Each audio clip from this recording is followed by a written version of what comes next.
नमस्कार दोस्तों, आपका स्वागत है एक नई खबर के साथ।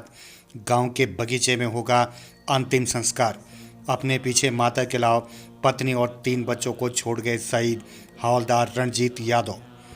संत कबीर नगर बेलहर सिक्किम में हादसे में शहीद हुए हवलदार रणजीत यादव 37 वर्ष का अंतिम संस्कार गांव के बगीचे में किया जाएगा। पिता राम शब्द यादव ने बताया कि रणजीत उनके 3 बेटों में मंझला बेटा था। शुक्रवार को देर शाम तक उनका पार्थिव शरीर गांव पहुंचने की उम्मीद है। रणजीत यादव वर्ष 2005 में आर्मी में बाबू के पद पर भर्ती हुए। करीब 1 महीने पूर्व अंबाला से रणजीत का तबादला सिक्किम में आर्मी के सप्लाई कोर में हवलदार के पद पर हुई थी।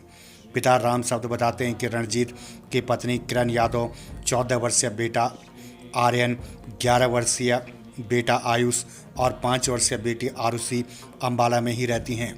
उन्होंने बताया कि बुधवार को दोपहर में उन्हें फ़ोन आया और बताया कि मंगलवार की रात 10 बजे के करीब हवलदार बेटे रणजीत यादव के साथ 5 अन्य लोग माल वाहन से सामान लेकर कहीं जा रहे थे।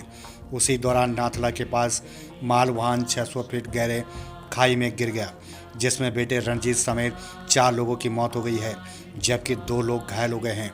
बुधवार को दोपहर में बेटे समेत 4 लोगों का शव ढूंढा गया।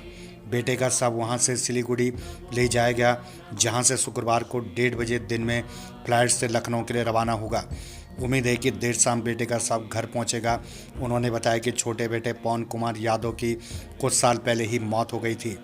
बड़े बेटे बसंत यादव बीएड है और क्षेत्र के एक प्राइवेट विद्यालय में शिक्षक हैं। उनकी पत्नी राजमती यादव की मौत 3 साल पहले दुर्घटना में हो गई थी।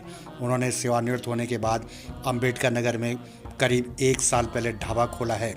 बृहस्पतिवार को अंबाला से बहू, पोते और पोती घर पहुंच गए हैं। बेटा रणजीत की मौत से परिवार पर दुखों का पहाड़ टूट पड़ा है। देर रात तक उनके घर पर लोगों का आना जाना लगा रहा। तो इस खबर के अनुसार स्पष्ट है कि संत कबीर नगर के जवान की सिक्किम में हादसे में मौत, गांव के बगीचे में होगा अंतिम संस्कार।